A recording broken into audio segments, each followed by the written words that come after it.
Hello, a quick and easy tutorial on how to play Oztag. This is the field. Each of these stripy areas represent the try line. The circles represent the cones, which mark about 10 meters across the field on each side. Each of the X's represent the players. Effectively, the aim is as an attacking team, you want to get all the way to the other side and put the ball down on the try line to score a try. Guy tries are worth 1 point, girl tries are worth 2. So it's quite important if you're a girl, see a guy who's made a break, to follow with them so they can give an easy pass to you to score over the line. How we start off is one team will line up right at the halfway line and then kick the ball to the other side. Whoops, wrong way. Kick the ball this way to that team to field. You want to kind of set up guy, girl, guy, girl, guy, girl across the whole space. And the way that you want to kind of mark the opposition players is on that guy, girl basis. So if you see you're marking the opposite gender, you're probably out of position or the opposite team's out of position. And you just want to swap over with the person beside you. It's also key when you're defending that you mark the player opposite you and you don't just rush to one side because the ball's that way. If everyone kind of rushes to one side, for example, this way, what will happen is there'll suddenly be a huge gap down here. So that's quite important. When receiving the ball, what you want to do is you'll see the ref is against the first cone around here, probably standing around there. And the ball, when it's been kicked, has to make at least the ref. Otherwise, don't touch it. It'll be a penalty our way. Once it gets past the ref, it's open for anyone to pick up. So it's quite important if you see the ball's past the ref and you're the closest person to it, you need to go pick it up before the opposition comes across. We usually put all the girls at the front, just between the first and second cone. The reason being is if this represents 10 meters, that's probably 5. So at worst, they get just to the 10. It means you have to make 5 meters. They've got to make 10. They'll make it. However, if it goes behind you, then you have at least a 15-meter head start before they catch you. We generally then have around 3 or 4 guys at the back. Different teams style it different ways. You might have 4 just across the back. You might have 3 across the back and 1 kind of floating in the middle. You might have 3 across the back with one right at the back, 1 in the middle. That's a bit up for debate, but the girls at the front are very important because those short kicks can result in quick turnovers. It's quite important that you pick up the ball as soon as it goes past the ref and you run towards the ball and not just stand there. From an attacking perspective, a girl kicks the ball. It should make at least 10 meters, and after that, everyone needs to go up in a line across the field. Sorry, these are the wrong buttons. The reason why it's important to go in a line is because effectively if someone, say, rushes up, and I'll get the arrows working in a second. If someone rushes up, say, this way, what that kind of creates is that one person is now creating a gap. So where you would have, say, everyone's coming in a line like this, if someone rushes up, you're going to have one person here and then the rest of your line this way. What that will mean is as the runner, all you need to do is kind of go through the gap here and you can get past everyone. So it's quite important when we are running that everyone kind of follows in one single line. The other key point that I'll make is once you have received the ball as an attacker, it's also quite important that we all get back as soon as possible behind the person who has the ball. The reason being is until we get behind the person who has the ball, they cannot pass to us. Passing happens from an attacking perspective only sideways or backwards. And so from that perspective, unless we're behind the person, they can't actually pass to us at all. So that's quite important. And certainly once the person gets tagged, we also need to be behind. So now that we've picked up the ball and started the game, what will happen is this green person has obviously run the ball up, and the person here in black has tagged them. Once it's tagged, the person who has tagged will stay up here, and everyone will be about 10 meters behind in a line with the ref from a defensive perspective. There'll then be this ball person closest to will pick up the ball to pass. Generally, we always want to pass to our left or to our right. We don't want to take the ball with us. The reason being is once we're running close to this person here can just tag us, so it's better to spread the ball wider. And generally that's where the space is. Now, what you want to be doing when you're attacking is kind of be in a V shape. The reason being is this person here in blue who's obtaining the ball can pass to this person on his right, can cut out and pass to the person here, or can cut out twice and pass here. Also, if everyone else is in a line, it's much harder to do that without passing the ball forward. And if someone's up here, someone's back there, it's again harder. What you always should be doing is the person on your inside, that means towards the inside of the field, should always be in front of you. And certainly you should always be behind the dummy half and where the ball's being played, so you should never be caught out here. Otherwise, you're just not in the play. The way that you play the ball is you put the ball on the ground and you roll it between your legs, making sure that you touch the ball with your foot to roll it back. You can watch a lot of NRL or NRL games to kind of see how to do that. You have 6 tags in total. So the first 5 you generally would just pass the ball and run forward. And then on the 6th, what you want to do is kind of, once you've had your 5th tag, you want to kick the ball. The reason we do that is if we run it, we'll probably only make another 5 meters, whilst if we kick it, we can certainly shoot the ball out here. And once the ball's out here and everyone has to kind of run to the ball, we can kind of trap them in their half. It gives us more distance. Whilst if we lose the ball up here, because we ran the ball, they only have about 40 meters to run, versus here they've got closer to about 60 or 70. So it's quite handy getting them stuck deep in their half.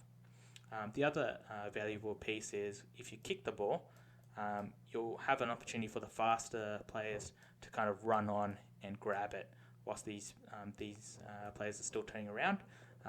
Versus if you're trying to pass, you will see that it's a lot harder to pass it quite fast without these players kind of running forward. Messy play here, but the idea is you want to run tackles 1 to 5, and then on after the 5th tackle, you want to kick the ball forward. Now that might not always be the play. There might be surprise plays where we run the ball instead, or if the line's actually up here and we're quite close to the try line, it might make a lot more sense to run the ball. The other thing to note is when you're kicking the ball, it has to be below shoulder height of the ref. Otherwise, it is a penalty from where you kick the ball. You can't kick out on the full. Otherwise, again, it's a penalty from where you kick the ball. And the final thing is the ball can't cross the try line, which is different to NRL. If it does, then again, you can't. It's a tackle restart from about 20 meters. The other thing you can't do is, as the attacking team, you can't dive on the ball. The defense can, but you can't as the attacking team. Other rules when you're attacking. So if you pass the ball out here, a couple of things that this player can't do. This player can't then run behind one of their own players. That's called a shepherd. Because what it's effectively doing is these 2 players are blocking any opportunity any of the defending players have to tagging this person. So you can't ever run behind one of your players.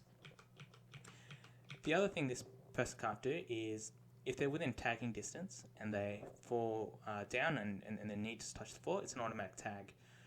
So you can't fall on the ground. Additionally, if the ball does fall down and no one's touched it yet, This player here, if they're within tagging distance of a defensive player, they can't dive on the floor. Attacking teams can never dive on the ball. Defending teams can, though. If this player tries to catch the ball and accidentally touches their hand and falls forward, then it's a knock-on and the ball will be turned over. However, if they touch it and it goes backwards, it's a knockback and they can regather the ball. This player also can't kick unless it's on the 0th tackle, 4th tackle, or the 5th tackle. And finally, what this player can't do is they can't run directly at the player. It's a non-contact sport, so if you hit them, it's an offensive run. Equally though, what you can't do is something called closing the gap. So this defensive player here can't start moving in, and this defensive player here can't start moving in, effectively closing that hole whilst this person is running towards it. Instead, there should be enough of a gap for this person to get through, but what you want to do is on their way through, you'll just reach out and tag them. So it's quite important knowing those rules. And the final thing that this player can't do is they can't jump. Dives are allowed if you're right at the try line, but what you can't do is you can't swan dive. So your hips have to be effectively a level position to where they would have been if you were standing. So that's quite a unique style of diving, and you certainly cannot, if the ball bounces or there's a kick, you certainly can't jump for the ball if there's another player around. This is a non-contact sport, so it's quite important that we're not in a position where we could accidentally make strong physical contact, but time to time there is a little bit of accidental contact which goes unpenalised. From a defensive perspective, what you need to be doing is ensuring you're marking the person you're opposite. What people on the outside that's close to the touchline should be doing is figuring out who they should be marking and ensuring the person beside you is marking the right person. If you count from the outside in and you match people off and you realise you're in the wrong position, go to the right position. Pull the person beside you who's in the wrong position or push them closer in. It's really the responsibility of the wingers to ensure that they're marking the right person. What we always do is mark the player, not the ball. The reason being is to score a try, someone has to put it down. So if we're all marking the person, well, guess where the ball's going? To one of these players. What you'll notice here is one person is mismatched. What this person here should be doing is pushing this player out and coming here. Why? Because this player here is marking the person playing the ball, but there's no one marking him. So if this player decides to scoot out of dummy, there's clearly a 2-on-1 overlap against this person. This person thinks he's marking her, and it's kind of creating a double up here where there's a gap right in the middle. A lot of people forget that when you're playing the ball, there's actually two players, and therefore there always has to be someone just behind the player of the ball, 10 meters behind, to ensure if there is a dummy half run that they've got them. Generally, this player will dart out to catch, but it will always create an overlap with the person who's just played the ball. So it's quite important to ensure that you're marking the right person and everyone's got someone else marked. The final thing you'll notice is generally this person here playing that dummy half marker role will actually scoot back here on the final play. The reason being is because of those kicks. In the instance that someone kicks that way, kicks behind on the 5th, all of these players are running towards the line. They have an advantage because everyone in the defensive team has to turn around and sprint back. It's much harder to turn around than having the momentum going forward. This person having the advantage of being back and having a bit of space from the play of the ball can dart in any direction that they want and play forward. And so it's quite a bit of advantage. That's the full back roll, and we only do this on those options where people can kick. Attackers can kick on the 0, so before any tag has been made, or on the 4th or the 5th tag. If you kick on any other tag, it's an automatic turnover. So common penalties when you're the attacking team.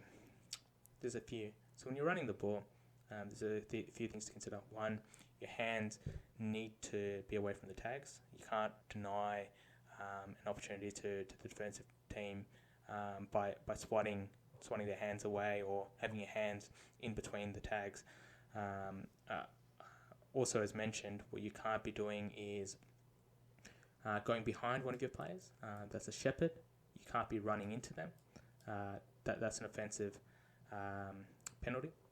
And if you do dive, and dives are only allowed near the try line, you can't swan dive where your hips kind of go up higher compared to where they would have been if you're standing. Similarly, you can't kick the ball on a play that's not allowed. You can't kick the ball out on the full, and you can't kick the ball above shoulder height. You also can't dive on the ball if you're an attacking player.